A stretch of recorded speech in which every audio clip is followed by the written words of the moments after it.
Hi guys, I'm back with another video. And are you guys tired of normal anime protagonists who train for 300 episodes just to land one punch? Don't worry, I got you. Today I'm gonna give you guys 6 anime where the main character is so overpowered that they're out here kicking ass like crazy. These guys are so strong, you get the gist. Before starting the video, if you want me to continue this series, just comment. I'll keep this series going. So let's begin the video. On number 6. Demon Lord 2099. 1,000 years ago, Veltal Velvet Velsvolt was the big boss of Alneath, ruling with all the swagger and magical firepower you'd expect. But then Graham, the mortal MVP, went full hero mode and slayed him. Game over, or so everyone thought. Fast forward to 2099. Alneath and Earth had a magical mashup called Fantasia, turning the world into a techno-magical fever dream. Immortals are nearly extinct, magic's gone corporate, and everyone's rocking magical tech implants called Familia. Enter Makina, Veltal's OG ride or die, who's been holding the resurrection torch for centuries. She finally revives him, but there's a catch. Veltal's magic running on fumes. His clout non-existent. And to top it off, his old buddy Marcus has gone full trader mode, running the show like he owns the place. Now, here's where it gets wild. The Demon Lord goes from summoning armies to summoning followers on FanTube. Yeah, starts live streaming. His gaming skills are so bad, they're meme-worthy. But his roast game, absolutely savage. The fans can't get enough of this washed-up villain with zero chill and 100% sass. If you're into cyberpunk chaos, a Demon Lord trying to master FPS games,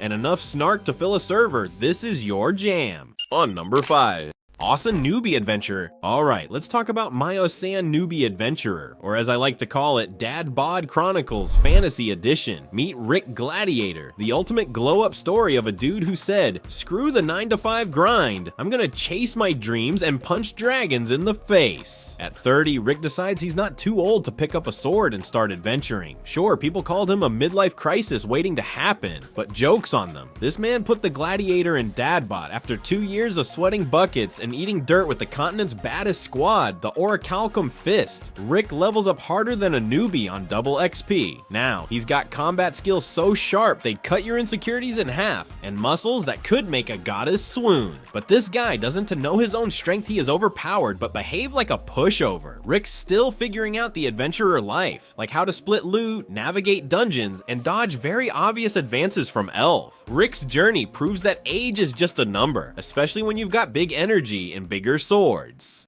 On number 4. Cautious Hero. A goddess who's basically a walking thirst trap with an IQ of a goldfish summons Seiya, a hero to save the world. But Seiya, this dude doesn't trust anything. He trains for a boss fight by lifting weights like he's prepping for a Mr. Universe competition, refuses to use a weapon unless it's enchanted 50 times, and won't even enter a village until he's nuked it from orbit. You know, just in case. The comedy, Chef's Kiss. The goddess spends half the series trying to keep up with Seiya's absurd antics, and the other half swooning over him like he's the last stud on Tinder. Spoiler, he's not interested. Dude's too busy grinding stats and making sure his potions have potions. The goddess out here throwing herself at Seiya harder than a fireball, and he's dodging her like she's a low-level slime. Watching her try to get his attention is like watching someone thirst text a brick wall. It's action-packed, hilarious, and full of moments that'll make you scream, bruh, just chill. On number 3. World's Greatest Assassin. It's like if James Bond got isekai'd and said, hold my martini, I'm about to flex on all y'all. So our main guy was the goat of assassins in his old life, like legit slicing, dicing, and ghosting fools before ghosting was even a thing. But plot twist, the dude gets betrayed, dies, and then wakes up in Fantasyland with a new mission. Kill the hero before he turns into a psycho with a god complex. Talk about trust issues. Reborn as Lug, our boy doesn't just hit the reset button, he hits the glow up button. Now he's rocking noble blood, mad skills, and a harem of waifus who can't decide if they want to follow his orders or jump his bones. The action, sharp as Lug's jawline. The strategy, so big brain it'll make you rethink your life choices. And the innuendos? Let's just say Lug knows how to handle his dagger, if you catch my drift. It's got assassins, magic, and more thirst traps than a gym selfie. This anime's got everything, except chill. Watch it and you'll be taking notes on how to slay both literally and metaphorically.